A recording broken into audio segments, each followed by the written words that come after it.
नमस्कार विद्यार्थी मित्रांनो, लोकायन आयएस अकॅडमीमध्ये तुमचं स्वागत आहे. UPSC प्री येणार आहे आणि काही दिवसच बाकी आहेत. मी विचार केला की काही ऑथर्स आणि काही एपिक्सची लिस्ट एक बनवलेली आहे. तर ती तुमच्यासोबत शेअर करावी. छोटासा हा व्हिडिओ असेल की ज्याच्यामध्ये इम्पॉर्टंट वाटणारे सर्व ऐतिहासिक जे पण ऑथर्स आहेत त्यांनी कोणकोणते ग्रंथ लिहिले याची लिस्ट आपण पाहतोय. क्विक रिव्हिजन होऊन जाईल आणि 2 प्रश्न तरी अपेक्षित आहेतच UPSC कडून या प्रकारचे. अजून एखादा जास्त आला, 3 आले तर अजून चांगलं आहे. आणि हे मी सर्वच कव्हर केलंय. याच्या बाहेर नक्कीच काही येणार नाहीये, कारण सर्वच गोष्टी आहेत त्याच्यामध्ये, सोडलेलं काहीच नाहीये. तर आपण पटकन बघून घेऊया. हा व्हिडिओ तुम्ही रिवाइज करण्यासाठी सुद्धा 1-2 वेळा नक्कीच बघू शकता आणि तुम्हाला याच्यातून नक्कीच फायदा होईल, हे गॅरंटी. ओके, सो फर्स्ट आपण ऑथर जो आपला आहे कौटिल्य किंवा चाणक्य ज्याला आपण बोलतो, आणि अर्थशास्त्र जे आहे ते त्याने लिहिलेलं आहे. मौर्यांच्या काळामध्ये कौटिल्य होता किंवा चाणक्य होता. तर नाव त्याचं दोन्ही प्रकारे बोलवलं जातं त्याला. हा इकॉनॉमिक पॉलिसी त्यांचा मंत्रीच होता, चंद्रगुप्ताचा, आणि त्याने या प्रकारचं हे लिहिलेलं. त्यानंतर मग कमंडक नावाचं आहे, त्याने नीतिसार जे आहे हे लिहिलेलं आहे. तर हा सुद्धा पॉलिटी किंवा इकॉनॉमीवर कमेंट्स करायचा, त्याचा व्ह्यूज मांडायचा, आणि असं मानलं जातं की अर्थशास्त्राचे जे पण काही पैलू आहेत तर त्याच्यावर त्याने कमेंट्स केल्या. तर तिसरं आपल्याला मनुस्मृती दिलेलं आहे. मनुस्मृती सर्वांनाच माहिती आहे. आता इथे ऑथर असं नाही दिलेलं, कारण मनू खूप सारे होऊन गेलेत असं मानलं जातं की एकच मनू नव्हता, अनेक मनू होते. आणि मग अनेक सेंट्स होते की ज्यांनी मनू म्हणून काम केलं, लिहिलं. हा एक लीगल टेक्स्ट होती, कायदा होता.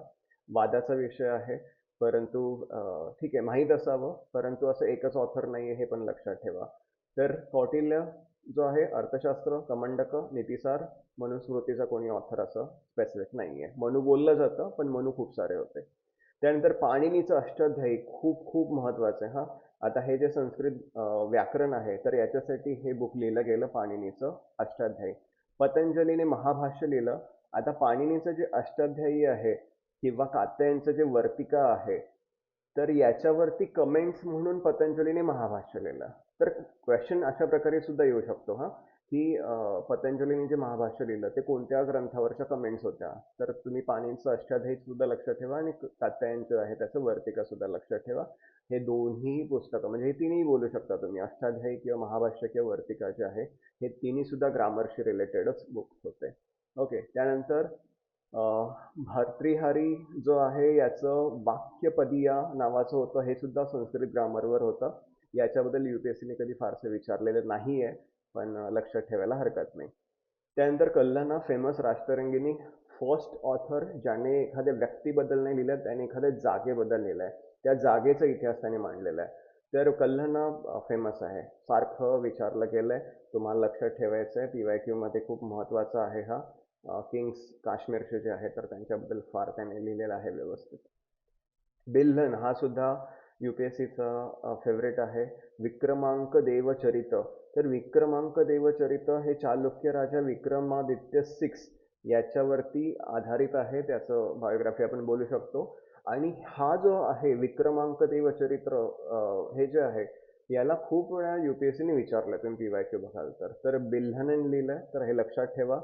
हेमचंद्रने कुमार पालचरित, हा जैन स्कॉलर होता हेमचंद्र, आणि गुजरातच्या राजाबद्दल त्याने लिहिलेलं आहे, कुमार पालचरित. ठीक आहे. त्यानंतर पद्मगुप्तने नवसहा संकचरित असं लिहिलेलं आहे. हे परमारा किंग होता मालवाचा, तर त्याच्यावरती हे चरित्र लिहिलेलं आहे. तर हे चरित्रचे 4 बुक्स तुम्ही लक्षात ठेवा. राष्ट्ररंगिणी सगळ्याच राजांचं आहे.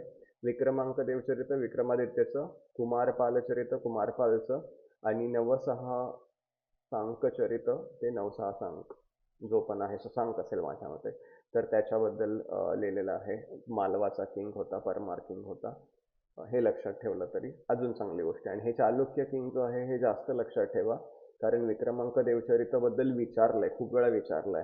तर आता त्यांना वेगळं विचारायचं असेल की हा चालुक्यन किंग होता, डिरेक्टली तो क्वेश्चन जो आहे तो एपिक आणि रायटर असा नसेल विचारायचं त्यांना, तर आपल्याला माहीत असलं पाहिजे. त्यानंतर हर्षवर्धन जो आहे, आता हा किंग हर्ष, खूप फेमस आहे. आपण एन्शियंट काळातला महान राजा बोलू शकतो. रत्नावली, प्रियदर्शिका, नागनंद. रत्नावली सगळ्यांना माहीत असते, परंतु प्रियदर्शिका आणि नागनंदबद्दल एवढं माहीत नसतं. हे सुद्धा लक्षात ठेवा. हे तिन्ही ग्रंथ त्याने लिहिलेले आहेत हर्षवर्धनने. त्यानंतर भवभूती, UPSCचा फेवरेट. भवभूती खूप वेळा विचारले, खूप वेळा.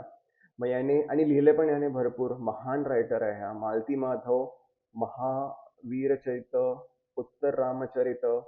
तर हे खूप महत्वाचे ग्रंथ आहेत त्याचे. मालती माधव कृष्णावर आहे. महावीर चरित आपण समजू शकतो, उत्तरामचरित पण आपण समजू शकतो. तर उत्तरामचरित हे जास्त फेमस आहे, लक्षात ठेवा.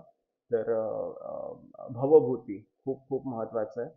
आणि पोस्ट गुप्ता एराचा हा रायटर आहे. त्यानंतर महेंद्रवर्मन एक पल्लवा किंग जो आहे, तर त्याच्यावरती मत्तविलास प्रहसन नावाचं जे आहे हे बुक लिहिलं गेलेलं आहे. तर महेंद्रवर्मन वन वरती मत्तविलास, महेंद्रवर्मन वन ने लिहिलं ऍक्च्युली, मत्तविलास प्रहसन. तर हे लक्षात ठेवा. तुम्ही असं लक्षात ठेवू शकता की विलास म्हणजे आळस वगैरे, महेंद्रवर्मन खूप आळस करायचा असं काहीतरी लक्षात ठेवू शकता. त्यानंतर भारवी जो आहे त्याने कीर्तार्जुनिया लिहिल्या. आता कीर्तार्जुनिया जे आहे हे अर्जुन आणि शिव, भगवान शिव जे आहेत, तर त्यांच्यामधला जो संवाद आहे तर त्याच्यावरती आधारित हे पुस्तक आहे. तर भारवी हा लक्षात ठेवा. याच्याबद्दल सुद्धा बऱ्यापैकी विचारलं जातं. त्यानंतर माघ नावाचा आहे, त्याने शिशुपाल वध, कृष्णाने शिशुपालचा वध केलेला ती स्टोरी आहे. दंडींने दशकुमार चरित्र लिहिलं. दंडींबद्दल मेन्स मध्ये विचारलं गेलंय, प्री मध्ये एवढं नाही विचारलं गेलंय, पण लक्षात असू दे. दंडींने दशकुमार चरित्र जे आहे ते लिहिलेलं आहे. वात्सायनाचं कामसूत्र फेमस आहे, सगळ्यांनाच माहीत आहे. म्हणजे बाकी काही माहीत असो न असो, पण वात्सायनचं कामसूत्र सगळ्यांना माहीत असतं, तर मग ते पाठ करायची पण काही गरज नाही. सोमदेवाचं कथा सरित सागर जे आहे, तर काही जण क्षीरसागर सुद्धा बोलतात, तर ते माझ्या डोक्यात आहे. तर ठीक आहे, कथा सरित सागर. तर समुद्राशी संबंधित गोष्टी सोमदेवने लिहिलेल्या आहेत. अमरकोश, आता हे सर्वात महत्वाचं आहे. ओके, अमरसिंहने अमरकोश लिहिलंय. हे ग्रामरवरतीच आहे. चंद्रगुप्त दोनच्या काळामध्ये हा जो आहे स्कॉलर होता, हा त्याच्या कोर्टमध्ये होता. आणि याच्यावरती युपीएससीने खूप वेळा विचारलाय, त्यामुळे तुम्हाला महत्वाचं लक्षात ठेवायचंच आहे. हा जो अमरकोश अमरसिंहचा आहे, हा मोस्ट इम्पॉर्टंट याच्यामध्ये तुम्ही घेऊ शकता. खूप जास्त महत्वाचा आहे. ठीक आहे. त्यानंतर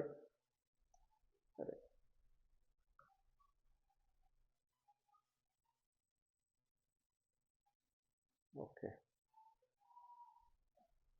थिरुवल्लूर, ग्रेट माणूस. म्हणजे तामिळ लँग्वेजचं जर असं मानलं गेलं की व्याकरण कोणी तयार केलं, तामिळ लँग्वेजचं सुरुवातीची रचना कोणी केली, तर थिरुवल्लूर हा माणूस महत्वाचा आहे. त्याने थिरुकुलर म्हणजे छोट्या छोट्या तामिळ कथा ज्या आहेत त्या त्यांनी लिहिल्या.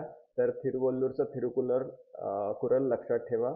त्यानंतर वराह मिहीर हा सायंटिस्ट होता एक प्रकारचा. तो ॲस्ट्रॉनॉमीशी संबंधित ज्या पण गोष्टी आहेत त्याच्यावरती खूप लिहायचा. त्याने पंचसिद्धांतिका लिहिलेलं आहे, वराहमिहिरचं बुक पंचसिद्धांतिका, हे लक्षात ठेवा. ठीक आहे. त्यानंतर बृहत संहिता जे आहे ते सुद्धा astrology, planetary movements, इक्लिप्सेस, rainfall, agriculture म्हणजे ॲस्ट्रॉनॉमी सुद्धा, आणि जे पण आपल्या प्लॅनेटरी थिंग्स असतील तर त्याच्याशी सुद्धा संबंधित असं हे बुक आहे, बृहत संहिता. तर वराहमिहिरचं पंचसिद्धांतिका आणि बृहत संहिता हे दोन्ही बुक्स तुम्ही लक्षात ठेवू शकता. त्यानंतर आर्यभट्टचं आपल्याला माहिती आहे, आर्यभटिया किंवा आर्य सिद्धांत, हे दोन्ही गणिताशी आणि ॲस्ट्रॉनॉमीशी संबंधित बुक्स आहेत. ब्रह्मगुप्त जो आहे, तर ब्रह्मगुप्ताचं ब्रह्मगुप्त सिद्धांत हे खूप महत्वाचं पुस्तक आहे. याच्यामध्ये झिरोबद्दल पहिल्यांदा डिस्कस झाला. तर झिरो जो आहे हा बुद्धिझमचा शून्यवाद जो आहे त्याच्यातून आलेला घटक आहे, आणि ह्याला हिंदू संस्कृतीने पण खूप व्यवस्थित स्वीकारलं आणि त्याला आचरणात आणलंय. तर मग हे ब्रह्मगुप्ताने पहिल्यांदा त्याच्या बुकमध्ये मेन्शन केलंय. भास्कर वन जो आहे त्याने महाभास्करिया आणि लघु भास्करिया असे दोन ग्रंथ लिहिलेले आहेत. तर हे दोन जे आहे गणितासंबंधी आहेत, हे लक्षात ठेवा. ओके. बृहस् सॉरी ब्रह्मस्फुटी स्फुट सिद्धांत आणि भास्करवंच महाभास्कर्य आणि लघुभास्कर्य. नंतरचे हे दोन जे आहेत, सुश्रुत आणि चरकचं, सुश्रुत संहिता आणि चरक संहिता, हे दोन्ही सुद्धा मेडिसिनल ज्या पण गोष्टी आहेत त्याच्याशी संबंधित आहे. त्याच्यात सुश्रुत संहिता जास्त महत्वाची आहे, कारण सुश्रुत संहितेमध्ये सर्जरी बद्दल दिलं गेलं. चरक संहितेमध्ये मेडिसिन्स बद्दलच होतं, फक्त आयुर्वेद बद्दल होतं, परंतु सुश्रुत संहितेमध्ये सर्जरी बद्दल मेन्शन केलं, तर खूप महत्वाचं आहे.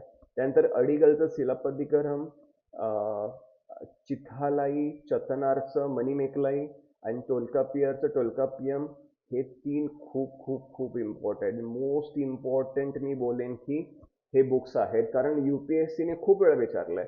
हे तीन त्यांचे खूपच फेवरेट आहे. शिलापदिकरम, मणिमेकलाई आणि टोलकापियम. त्याच्यामध्ये पण हे मणिमेकलाई जे आहे ते याचं पार्ट 2 आहे. शिलापदिकरमचं पुढे जे होणार आहे तेच आहे. आणि खूप इंटरेस्टिंग गोष्टी आहेत. तुम्हाला असं ChatGPT वरती त्यांचं एसेन्स मिळून जाईल, समरी मिळून जाईल, काय स्टोरी होती किंवा अजून कुठे मिळून जाईल, तर नक्की वाचा वेळ मिळाला तर एक्झाम नंतर. तर खूप चांगल्या स्टोरीज आहेत या. त्यानंतर वसुबंधू हा बुद्धिस्ट फिलॉसॉफर होता. त्याने अभिधम्म कोश लिहिला. तर याच्यामध्ये बुद्धिस्ट फिलॉसॉफीबद्दल खूप सारं लिहिलं गेलेलं आहे. 4th-5th सेंचुरीमध्ये याने महायान बुद्धिझम आणि योगाचार्य स्कूल जे आहे ते सुरू केलेलं आहे. आणि हीनयान आणि महायानचा तो विरोधक होता. तर हीनयान, महायान, वज्रयान हे तीन हे होते, सेक्ट्स होते बुद्धिझमचे. त्यानंतर नागसेन. आता एक खूप महत्वाची गोष्ट आहे, नागसेनने मिलिंदपन्ह लिहिलं. मिलिंदपन्ह लिहिलं म्हणण्यापेक्षा मिनॅंडर किंवा मिलिंद आणि त्याच्यामध्ये जो संवाद झाला, तर त्याच्यावरती मिलिंदपन्ह असं पुस्तक आहे. तर खूप जणांना असं, किंवा NCERT मध्ये पण असं लिहिलंय, खूप जणांना असं वाटतं की नागार्जुन आणि नागसेन म्हणजे एकच व्यक्ती आहे. तर एक व्यक्ती नाही आहे. UPSC नुसार UPSC नागसेनला वेगळं मानते, नागार्जुनला वेगळं मानते. तर जेव्हा सुद्धा तुमच्या असं पुढे येईल की मिलिंदपन्ह कोणाशी संबंधित, तर तुम्ही नागसेन बोला, नागार्जुन नका बोलू, ठीक आहे. बाकी मिलिंद राजा होता, त्याच्यासोबतच्या संवादाने हे तयार झालेलं. अमोघ वर्षने कवी राजमार्ग लिहिलंय. प्रश्नोत्तर रत्नमालिका लिहिलंय. तर हे दोन खूप महत्वाचे अमोघ वर्ष एकचे. आता राष्ट्रकूट एम्पेरर होता हा अमोघ वर्ष जो आहे तो, आणि त्याचे कविता ज्या आहेत किंवा त्याचं ग्रामर बद्दलचं, कन्नड होता हा, तर त्या लँग्वेज बद्दलचं ज्ञान खूप मोठं होतं. संस्कृतमध्ये सुद्धा त्याने हे प्रश्नोत्तर रत्नमालिका जे आहे ते संस्कृतमध्ये लिहिलेलं आहे. तर prominent royal author reminding students to look out for Rashtrakuta patronage, ठीक आहे. तर राष्ट्रकूटाच्या अंडर ह्या सगळ्या गोष्टींसाठी कविता असतील, लेख असतील, कादंबऱ्या असतील, यांना खूप जास्त पेट्रोनेज केलं जायचं, मदत मिळायची रायटर्सना वगैरे. तर तुम्हाला अमोघ वर्ष एक खूप व्यवस्थित लक्षात ठेवणं आवश्यक आहे. कवी राजमार्ग आणि प्रश्नोत्तर रत्नमालिका हे त्याचे बुक्स आहेत. त्यानंतर हेमचंद्र सुरी.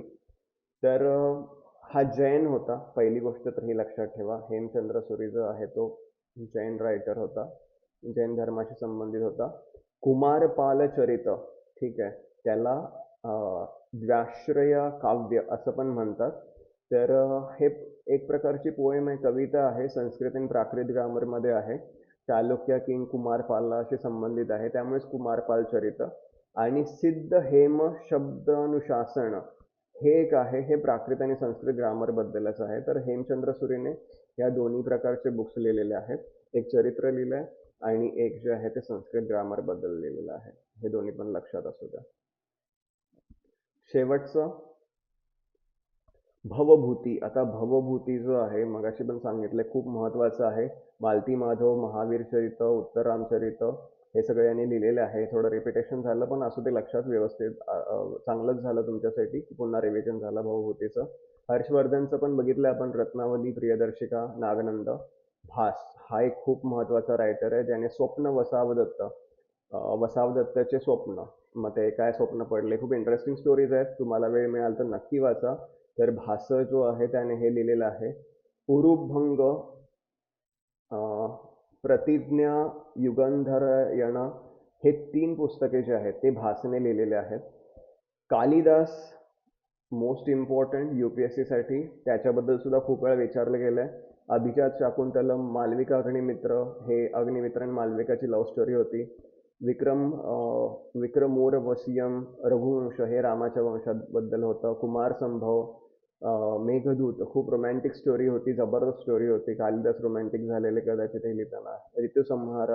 तर हे सगळे बुक्स कालिदासचे आहेत आणि यांच्याबद्दल खूप वेळा युपीएससीने विचारलंय, खूप वेळा. तर तुम्हाला ही लिस्ट लक्षातच ठेवायची आहे की कालिदासने काय काय लिहिलंय.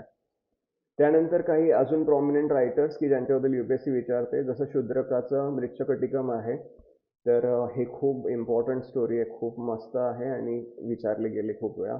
बाणभट्टाचं हर्षचरित, तर हर्षवर्धनने स्वतः लिहिलं नाही, परंतु त्याचा पोएट होता, कोर्ट पोएट होता बाणभट्ट, त्याने हर्षचरित लिहिलं. अश्वघोषाचं बुद्धचरित आहे. मेरुतुंगचं प्रबंध चिंतामणी आहे.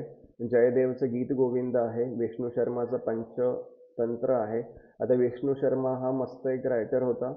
तर एक राजा होता, त्या राजाची मुलं शिकतच नव्हती, तर त्याने आव्हान ठेवलेलं की माझ्या मुलांना जो शिकवेल त्याला मी बक्षीस देईन. आणि विष्णू शर्माने हे आव्हान स्वीकारलं.